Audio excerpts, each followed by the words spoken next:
Hello and thank you for joining me today. Well, this is the Wednesday, March the 6th edition of our video devotionals, and we appreciate you being with us today, and I hope your Wednesday's going well.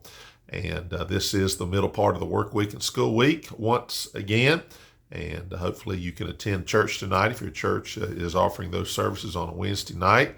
And we got a rainy day, probably rain all the way through this evening, I think. And but otherwise, it's not. The temperatures are not bad. It's just rain, but that's okay. I think we can make it. All right. Well, let me say this again. We appreciate everybody who watches these, and we thank you for that. And then our interactions, and then of course we bring up some prayer requests here from time to time, and remember, folks, as we can. And then appreciate everybody who voted yesterday. If you voted, then you did your civic duty, and I also believe your Christian duty. So pray for the election process and everybody that's involved in it, this country, and I think that's important. So I just want to say thank you for all who voted. My wife and I, we voted. As a matter of fact, where we voted, I think it was about 5:30 in the afternoon, and as we stood in line for a pretty good little amount of time, then we got in there. As we voted and we left, the lady who, where you feed your ballots into that little machine there, I said, can you tell me, kind of how the turnout's been? And she told me a number. She says, right now, I think this is a record number for a primary. And when we left, the line was still long. So a lot of people, I guess, are just trying to let their voice be heard. And I think that's a good thing. We live in a country in which you can do it, and I think we should do it. All right, enough of that. We're going to be in the book of Jeremiah today, chapter 27, as we once again look at this theme that we're using, the word restore or something to that effect. And we're going to start in verse number 19, and our key verse will be verse number 22. So just 4 verses here we'll read. And again, we do appreciate everybody who watches our videos. All right, so notice Jeremiah here, and just the setting here. Of course, Jeremiah lived during the time in which, right before the fall of the nation officially, Jerusalem, and he lived before it, during it, and afterwards.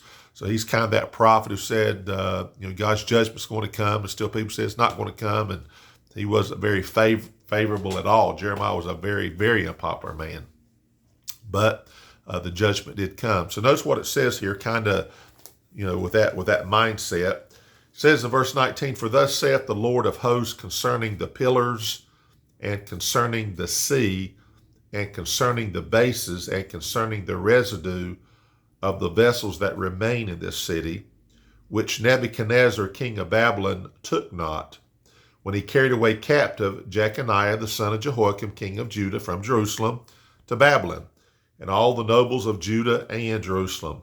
Yea, thus saith the Lord of hosts, the God of Israel, concerning the vessels that remain in the house of the Lord, and in the house of the king of Judah and of Jerusalem. And here's our last verse.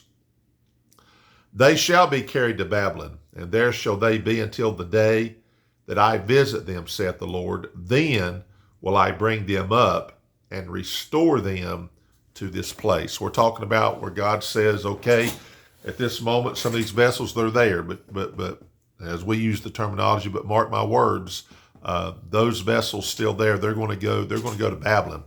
Now, Babylon is what we call modern day Iraq. So from Jerusalem going east, that's about 500 miles, in which that would have been the kingdom where Nebuchadnezzar was set up there in Babylon. So about 500 miles. Imagine when they deported and took all the people to Babylon, all the things, just like it's mentioned here. But here's the thing that I want to say. God did pronounce judgment, but God said there's going to come a day when I visit, and that's something. Use the word, I'm going to visit and them, saith the Lord. Then will I bring them up and restore them to this place. So it's going to be, you're going to come back. So God is the great restorer of situations like that. When something is down, even when it's our own fault, God can restore. He can lift you up. And I will bring them up, it says there in that passage. So be thankful that God is that kind of a God, that God doesn't say, you know what, I'm done with you, and I'm finished with you, you're done.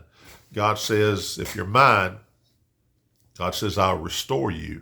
And he was saying, of course, he was speaking to his people, Israel, in that day. the items, the people, any of it, even the very restoring the nation back again. So, we live in a present time now in which, we await for the Lord's return. And one of these days, the glory and the seat of power will sit in Jerusalem. That's going to be restored again. That's going to be restored.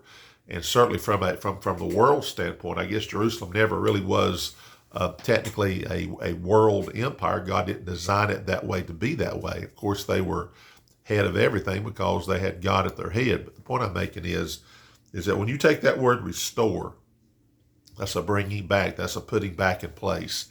And thank God he can do that with a nation. He can do that with anybody. He can do that with you and I. So just to say, if you're in a position in which you say, man, I wish I could be restored back to my usefulness maybe, or whatever it is. First of all, if you have a desire for that, you say, God, use me, help me, then God is the one who does that, obviously. So it says over in Revelation, he says, I'm the one who opens doors, and I'm the one who closes doors. So if there's an open door, you go through that door. If God closes the door, then it's closed. You get that. But I'm so glad our God is a God who restores, and I'm thankful for that. All right, well, I'm going to stop right there. It's a simple concept, and yet very powerful to know that God is the one who does it, can do it, and nothing can stop him from that, and praise God for that. So have a safe day, healthy day, Lord willing. We'll see you tomorrow on Thursday, and you be careful if you're in a bunch of rain and all of that, because you know how it is. Not everybody's driving the way they should, and not everybody's doing the right thing, and just kind of look out, okay? Otherwise, thank you for watching, and have a great day.